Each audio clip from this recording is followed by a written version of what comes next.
The story of Aileen Wuornos. The road stretched long and empty, cutting through the heart of Florida's wilderness.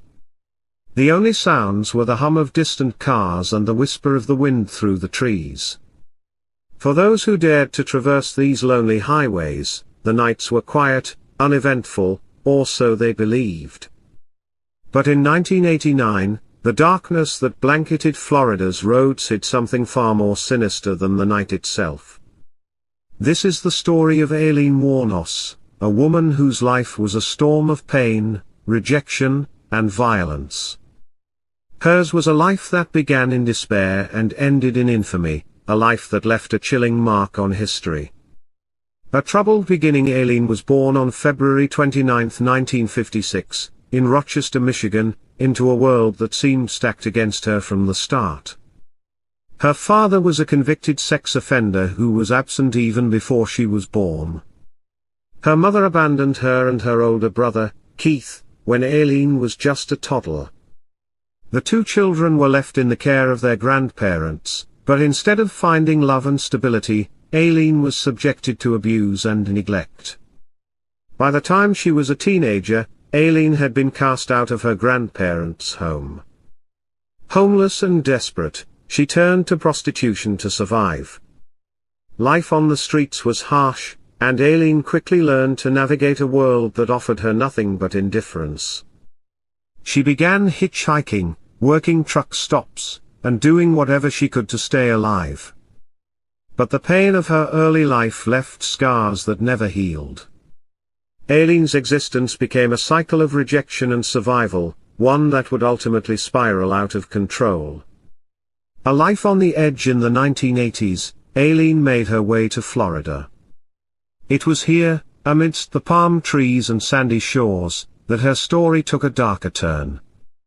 She continued her work as a sex worker, often hitching rides with strangers along the state's endless highways.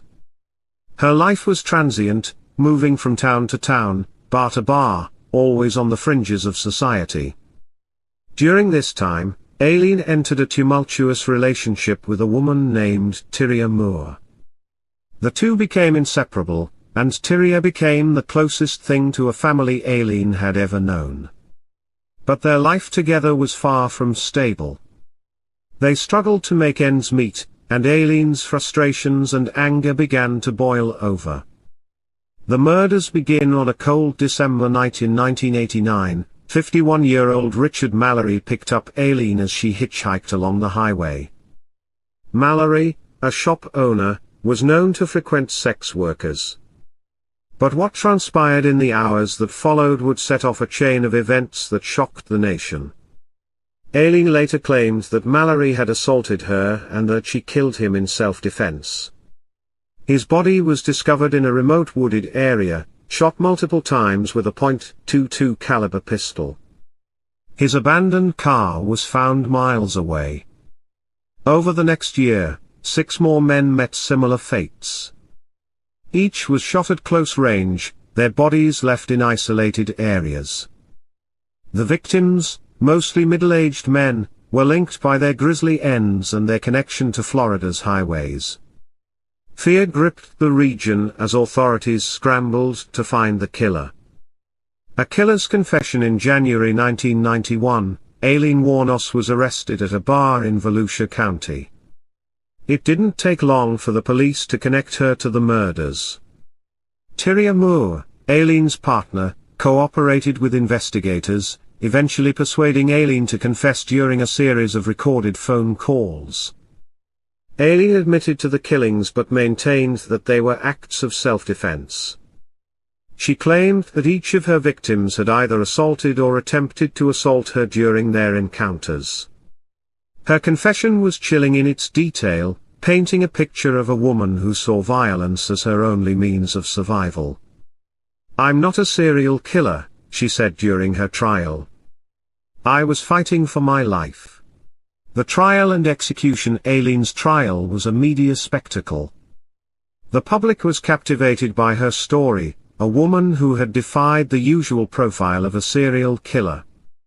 Prosecutors portrayed her as a cold-blooded predator, while the defense highlighted her traumatic past, arguing that her actions were the result of a lifetime of abuse and desperation. Despite her claims of self-defense, the jury found her guilty of first-degree murder. Aileen was sentenced to death for her crimes. Over the years, she alternated between remorse and defiance, often lashing out at the media and the justice system. In one infamous interview, she declared, "I am ready to die, and I hope I go to heaven." On October 9, 2002, Aileen Wuornos was executed by lethal injection. Her final words were as haunting as her life: "I'll be back, like Independence Day, with Jesus." A legacy of pain and controversy. Aileen's story is a tangled web of tragedy and violence, one that continues to provoke debate. Was she a cold-blooded killer who preyed on innocent men, or was she a broken woman driven to extremes by a lifetime of suffering? The truth may lie somewhere in between. Her life forces us to confront uncomfortable questions about society's role in shaping its outcasts. What might have been different if Aileen had been met with compassion instead of cruelty? If someone had reached out to help her before it was too late? As the sun sets over Florida's highways, one thing is certain: the story of Aileen Wuornos is not easily forgotten. It is a reminder of the darkness that can grow in the absence of light, and the human cost of a world that turns its back on those in need.